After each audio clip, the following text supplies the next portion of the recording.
What is going on to any fellow hims and hers investors? I've spent the last 3.5 hours looking into what these acquisitions against the FTC is against hims and hers, hence the very delayed video. And I'm going to give you my honest thoughts and opinions and where I think the final verdict will be. Now, I've spent loads of time looking into this, and to be honest, I don't think there's actually anything of any major serious concern. I don't know if any other investors have looked into this, and please do give me your opinions in the comments section. I think far too many people are very quick to look at the headlines and as a result sell off the stock. But when it comes to actually reading what these legal accusations are, I don't really think HIMS has done too much bad, and even if it does result in anything, it will probably be a very, very small pre-port settlement payout. Now, please understand, healthcare is a very regulated sector, so when you get into stocks like this, you are working in a very regulated sector. You have the FDA and you also have the FTC on your backs.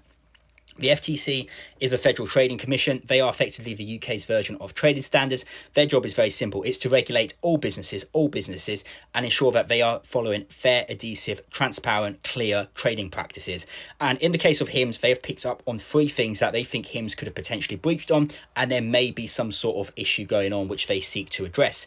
Now, it's very, very important that investors understand that this is a legal case that was actually raised back in 2023. It was initially inquired in February of 2023, and it was further officially raised as a legal inquiry back in May of 2023. And back then it was for the settlement of $15 million, which makes me actually quite bullish, because $15 million payout is actually a very small amount for a company like HIMS. I mean, they actually spend more money on a US Super Bowl advert at $16 million for a 60-second advert on the Super Bowl than what this potential litigation payout could be. But obviously there could be some back mandated payments, and there could obviously be some compensation payments. Now, let's have a look what the actual breaches are of HIMS. So the FTC have come out and they've basically said HIMS has allegedly breached on 3 criteria. The first is they have made it hard for their members to cancel any particular subscriptions. The second, they are charging customers in advance for specific products and services, more specifically medications.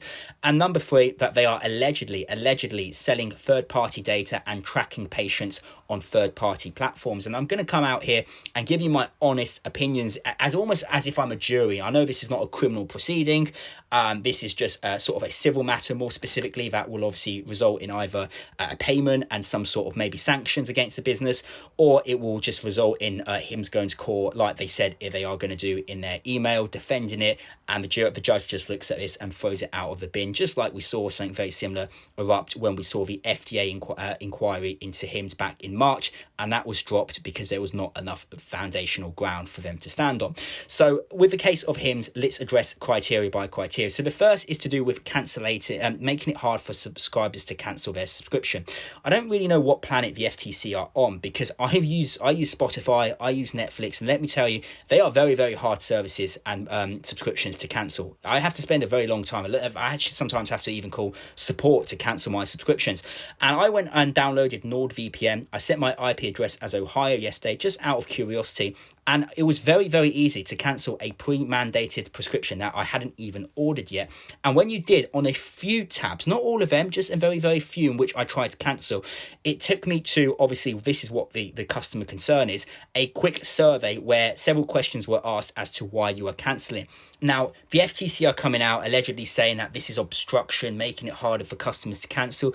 And I think that's completely and utterly from the truth. This is a healthcare provider. And at the end of the day, they have what is known as duty of care. And if a subscriber wants to cancel a specific subscription or a specific medication, I think HIMS does have the right to ask why. They're not going to obstruct people from cancelling it, but why are people cancelling it? Are they cancelling it because that medication or prescription is not working for them? Because in the case of HIMS, they can say, okay, let's try another medication. Let's try this, let's try that. Maybe we can make it compounded for you, make it personalised for you. Maybe is someone cancelling their subscription, or maybe they're cancelling their medication because they can't afford the payments anymore. Maybe they've lost their job. Well, in that case, HIMS can come out and offer some sort of finance package deal. So this isn't malicious. This isn't vindictive. This is very simply 3 clicks of a button to cancel your subscription or prescription. And then when you're on there, it is several slides of very quick surveys, about 30 seconds long in my case, as to why you are cancelling it. And that is that. So I think there are 101 businesses out there with far harder subscriptions to cancel. And I don't think this is going to stand in the eyes of the judge. Secondly, obviously, we are going to look at potentially selling third-party details, customer information to third-party details, more specifically Snap, Google, and the likes of Meta. And they, again, have worded this incorrectly. And it's only until you actually really deep dive into how these mechanisms are used do you actually realize that it's not actually as bad as it sounds on paper. And this is why I always say to investors, please, please, please do look into this information yourself. Don't just be going around sharing articles saying we're cooked or this is bad or this is good news. Look into the fundamentals, make that decision up yourself. Otherwise, people are going to look very, very silly in the weeks or months to come when stocks like HIMS are pumping at the moment, and for good reason.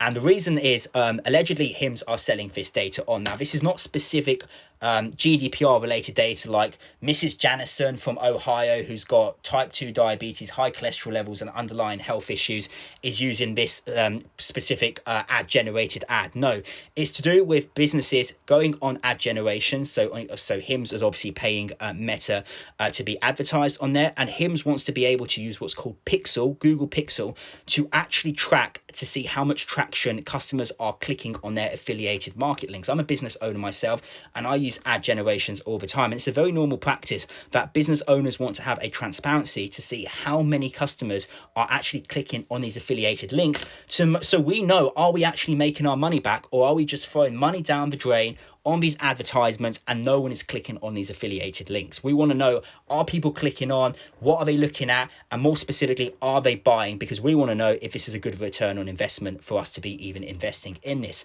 So this is where the transparency is. Now, allegedly HIMS did not disclose this to customers, and that's what the concern is. It's not doing these pixel link because there's nothing wrong with that. All businesses here in the UK do that. It's more to do with the fact that they did not disclose this. And again, this is a tiny little misdemeanor. It's probably going to result in a several $1 million fine, and this is not something, again, that I think has really much tangible issues with. And obviously the third aspect is obviously charging customers in advance for specific prescriptions. Now, again, this is a practice we do here in the UK, and it's called NHSBC. The NHS generally pays for most of people's prescriptions, and sometimes you will be charged in advance for these prescriptions, usually by a couple of days. In HIMS's case, it could be 5, even up to 10 days in advance. And the reason big pharma and small pharma companies do this is they want to make sure that you pay in advance and you will have your medication available on the day. There is nothing worse than paying on the day and not having your medication readily available on the day, because again, this is a healthcare sector, and patients want to make sure that they've got their insulin and their EpiPens ready as and when they need it, because some of this is life-saving medication. So this is charging customers in advance, 5 or 10 days, again, making sure that they have that medication readily available as and when they go and collect that week-on-week, month-on-month prescription from the pharmaceutical. So again, this is very little misdemeanor. Some customers are saying, they're being charged a little bit in advance and they're not aware. This is nothing malicious. This is not fraud. This is nothing severe. These are little breaches, little impeachments. And again, this goes back to 2023. And if HIMS can demonstrate in recent years or months they have changed their trading practices, then this probably has a very good potential of being thrown out in court. Now, there's 2 options in which this can go. HIMS have come out and they've said they're completely innocent. They have followed the FTC's trading practices to the T, and they will defend this in court. Now, the problem is 90% of legal cases that businesses face in court usually ends in what we call court settlement payments. So usually HIMS will probably, I would assume, rather than go to court, even if they're innocent, they will probably do what's called a pre-court trial settlement, where before it even goes to court, they will say to the FTC, look, can we just not go to law? Can we not just take this to court? It's going to cost a lot of money. It's not good for both of us. It's not good for reputation. HIMS can basically pay the FTC a small amount of money. I presume in this case, it's probably going to be about 30 million. We've got 15 million backdated back till 2023, and with probably another 15 million in sort of compensation schemes and sort of repercussion schemes.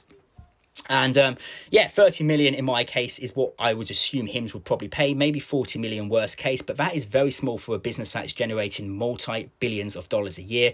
Just to put into transparency, HIMS pays $25 million a year on average for a Super Bowl advert. $16 million they pay for a 60-second Super Bowl advert, and around a $9 million extra for sort of agencies, filming crews, editing, trademark standards. So this is not something that has a serious material. They can either go to court, fight their innocence, and the judge throws this out. And even if they are found guilty, they'll obviously have to, wave the white flag, say, look, we've done wrong, and pay compensation.